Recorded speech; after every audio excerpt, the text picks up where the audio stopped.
Good morning. Welcome to Read Aloud 3. And I am reading today from the book of 2 Samuel, chapter 11. And it's Thursday. So, we're going to be consecutive. Yesterday was Wednesday, or the last video was Wednesday. So, we had some more snowfall in rainy Seattle, but fortunately it's raining as usual. Or I don't know, I really don't know what the precipitation coming down is right now, but the streets are very wet and it was forecasted to rain today. So that's good. Get on those roads. The chapter is 11 and the subtitle is David and Bathsheba. This is a story that we have most likely heard about, which unfortunately for David is usually, associated with his claim to fame. is the what you call it on his, it just followed him. So let's read what the Bible's actual telling of it. In the spring of the year, when kings normally go out to war, David sent Joab and the Israelite army to fight the Ammonites. And I've heard this point, I've heard this punched before. And I guess if I'm going to make a comment on it, then let's read it 7 times. That's 1 and 6 more. In the spring of the year, when kings normally go out to war, David sent Joab and the Israelite army to fight the Ammonites. Now, there's also a reference asterisk here. So this is the first verse. Yeah. Hebrew, at the turn of the year instead of in the spring of the year. Okay?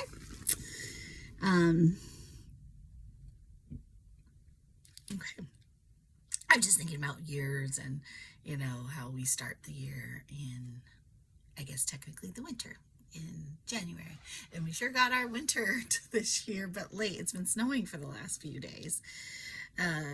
And it's February, and we usually, if we're going to get any of that action, it changes from year to year, I guess. A lot of times we'll get it like in November and maybe a few days like this, So to me, it feels like we haven't had one of these winters for a while where it comes when you're expecting it to turn to spring pretty soon. Okay. So that was the second reading. In the spring of the year, when kings normally go out to war, David sent Joab and the Israelite army to fight the Ammonites. Okay, I'm going to punch different parts at different times. So this is 4. In the spring of the year, when kings normally go out to war, David sent Joab and the Israelite army to fight the Ammonites. In the spring of the year, when kings normally go out to war, David sent Joab and the Israelite army to fight the Ammonites. So that's like 5. I'm going to read it twice more. And this time I'm going to read it with the other translation. At the turn of the year, when kings normally go out to war, David sent Joab and the Israelite army to fight the Ammonites. And one more time with that. At the turn of the year, when kings normally go out to war, David sent Joab and the Israelite army to fight the Ammonites. Okay? We've talked a little bit about the Ammonites in the last couple of chapters, so we know kind of for reference who we're talking about. They're fighting. One of those chapters, it seemed like I couldn't remember if it was the Ammonites who were afraid and and this running from Israel's armies, Well, I thought that was interesting.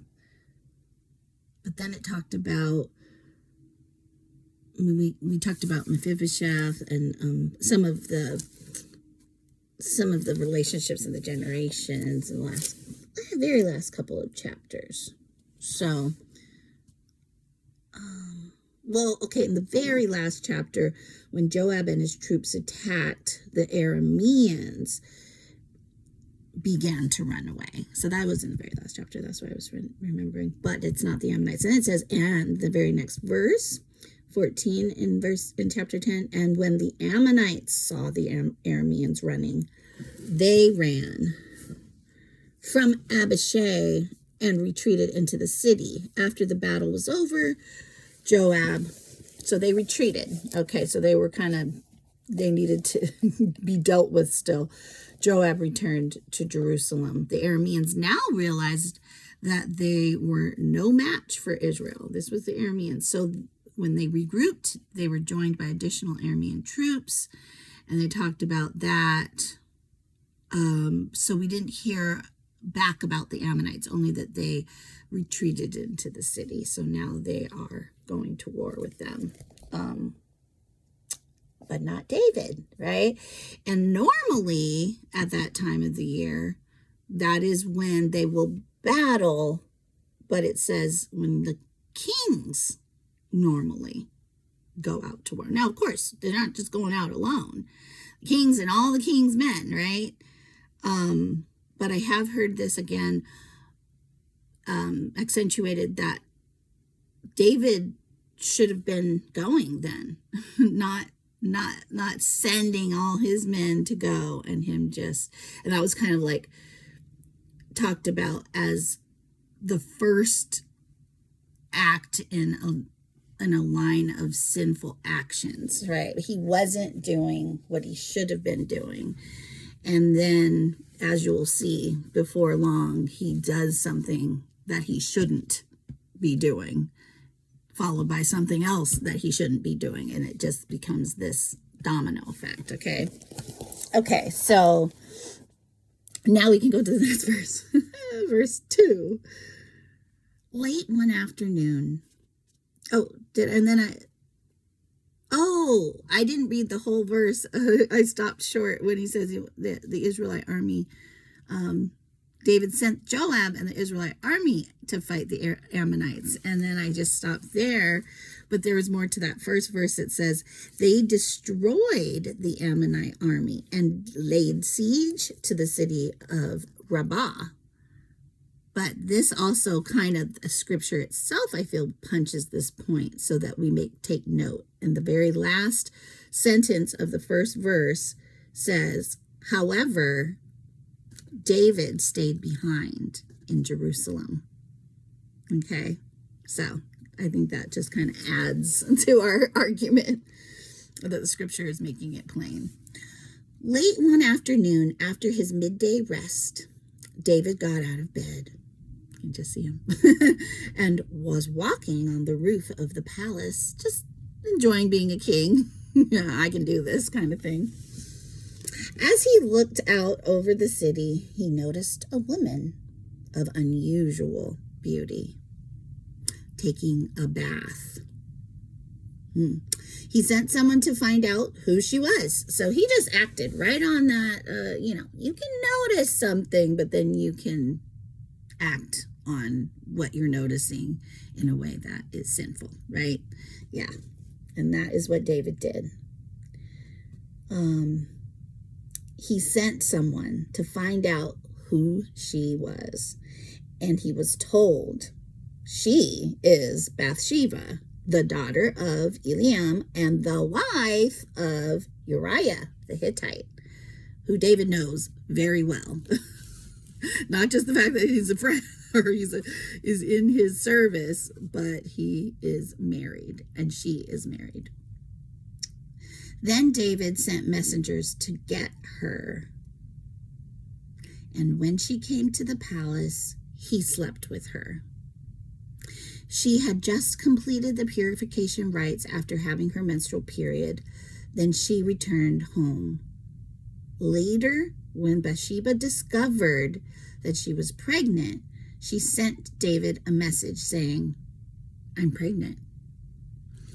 Now, this is another part that I have heard spoken on. It's just, it is a bit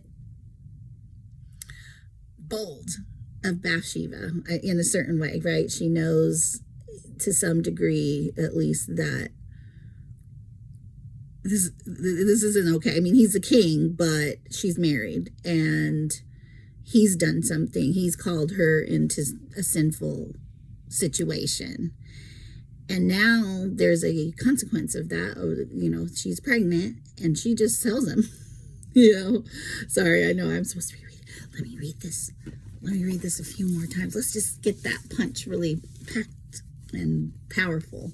So it says, so I'm just going to read that one verse 5. Later, when Bathsheba discovered that she was pregnant, she sent David a message. I mean, it's pretty clear, saying, "I'm pregnant." Later, now you can see that my nail polish is coming off. A friend of mine who I'm going to over to have her do the women's group that I do, and we're going to go online together. She's a mani-pedi person, and she's like, I was like, I don't need a mani-pedi. She says, well, I have a Groupon for you, so and I told her I would take her, so I said, okay, might as well if I'm going. I'll get mine done. To get this nice bright color. I don't know why I'm telling you. I'm a little self-conscious now that I'm using my fingers. Okay, so this is the third time. Later, when Bathsheba discovered that she was pregnant, and can you imagine? She sent David a message saying, "I'm pregnant." 4. Later, when Bathsheba discovered that she was pregnant, she sent David a message saying, "I am pregnant."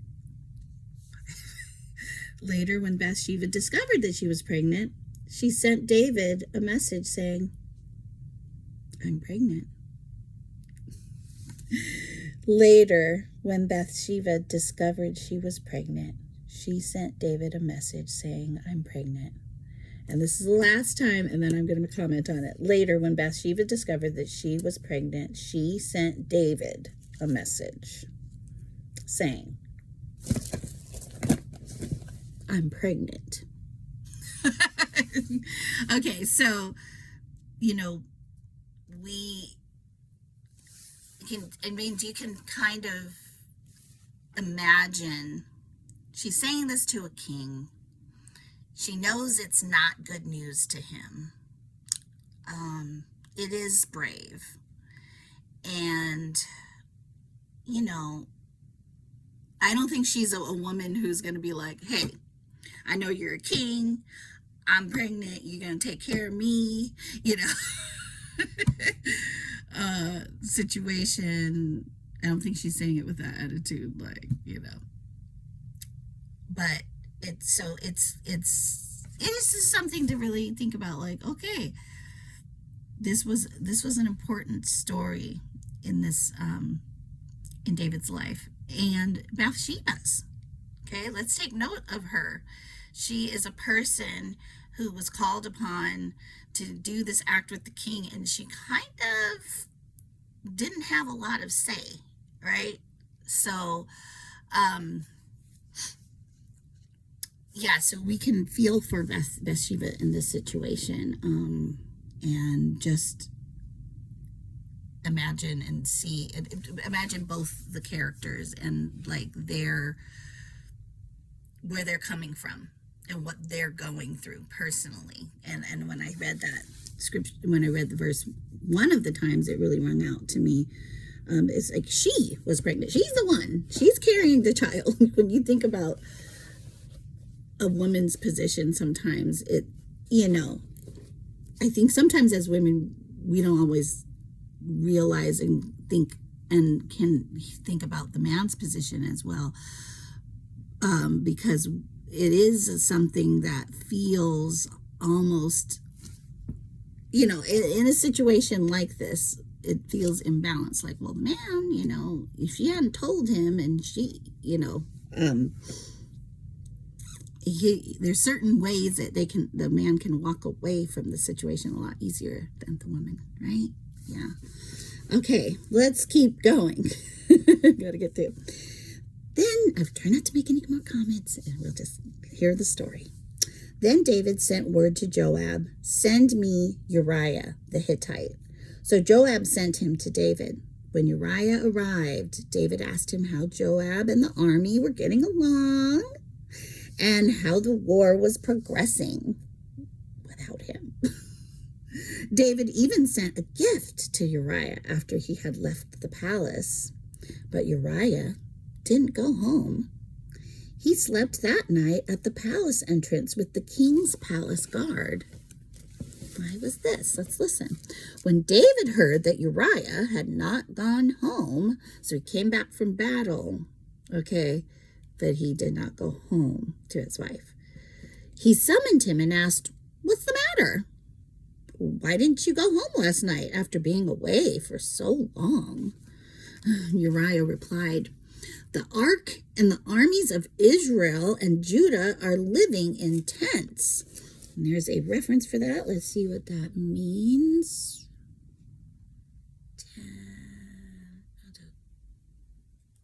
Are living in... I'm sorry. I lost my place. Oh, okay. Verse 11. Or at Succoth? Okay, I guess the actual place.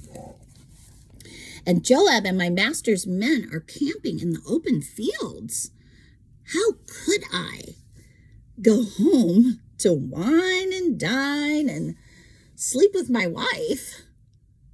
Now, this is so ironic, right? The king, who, it's almost like it's a indictment to him. I feel like, I don't think that's what Uriah is saying as boldly as that to the king. Like, how could I do that? How could I just be at home resting and enjoying my wife while everyone else is out here and I'm representing, the Ark and the Covenant of the Lord, and I'm not just going to do that to my people and to my God, right? All right. "I swear that I would never do such a thing." "Well, stay here today," David told him, "and tomorrow you may return to the army." So Uriah stayed in Jerusalem that day and the next. Then David invited him to dinner and got him drunk. He's like, okay, he wouldn't do it in his right mind, but this is sure to work, right? But even then, he couldn't get Uriah to go home to his wife. Again, he slept at the palace entrance with the king's palace guard. And there's another subtitle, so there's maybe switching the discussion just a little bit. Okay, or it's talking about, this is the part when, so David arranges for Uriah's death. He's like, I can't manipulate him the way I planned to. Desperate times come for call for desperate measures type of thing is what I think, he's in a panic. So the next morning, David wrote a letter to Joab and gave it to Uriah to deliver. The letter instructed Joab, station Uriah on the front lines. Now listen, Uriah is a faithful messenger. He didn't read that. He could have been like, hold on. I'm not giving this to Joab. Okay, anyway, I'm going to stop commenting, like I said. Station Uriah on the front lines where the battle is fiercest. Then pull back so that he will be killed. And he was bold. He just sent this with his messenger, his faithful servant, and arranging for him to die, literally. So Joab assigned Uriah to a spot close to the city wall where he knew the enemy's strongest men were fighting. And when the enemy soldiers came out of the city to fight, Uriah the Hittite was killed, along with several other Israelite soldiers. Then Joab sent a battle report to David. He told his messenger, "Report all the news of the battle to the king." But he might get angry and ask, why did the troops go so close to the city? Didn't they know there would be shooting from the walls? Wasn't Abimelech, son of Gideon, killed at Thebez by a woman who threw a millstone down on him from the wall? Like, this was not good battle strategy. Why would you get so close to the wall? Then tell him Uriah the Hittite was killed too. So this was like code, right? Like, this is what we did so that this would work for you, according to what your plan is. So the messenger went to Jerusalem and gave a complete report to David. The enemy came out against us in the open fields, he said, and as we chased them back to the city gate, the archers on the wall shot arrows at us. Some of the king's men were killed, including Uriah the Hittite. Well, tell Joab not to be discouraged, David said. The sword devours this one today and that one tomorrow. Wow, what his attitude is, huh? Just taking it so, now war is just such a light matter to David. He's not even out there. All right, fight harder next time and conquer the city.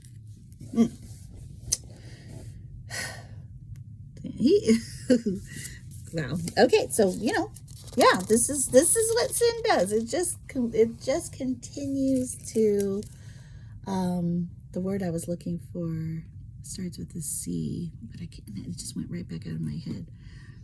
Yeah,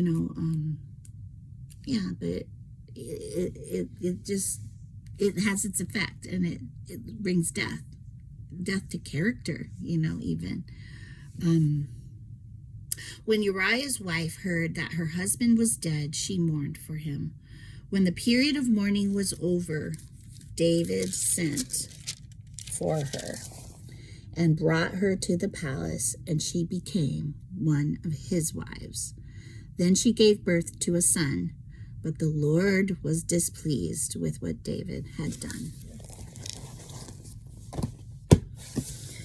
Okay, that's a good way to start. So to end that chapter, it's been a little bit lengthy because I did dwell on a couple sections, or mainly, a couple of those verses that we had to read and reread. But I'm hoping that was, exactly what we need to hear. The Lord was displeased with what David did, right? And any time that we're doing such things in our own ways, we don't want that to be the case, that the Lord is displeased. Now, whether or not that's something that there's going to be a huge consequence behind, that should be beside the fact, right? It shouldn't be that we're repentant. There's part of the Bible that sometimes that's the kind of guilt or conscience that we have. It was, we don't want something bad to happen because of what we did. But we should just think about, we don't want to displease God. I mean, here David was the man after God's own heart, and it's sad that he is now that far from God, and in his own heart, and that God is displeased with him, and he's just like I don't know what God is thinking, but I know he's displeased because that's what the word says.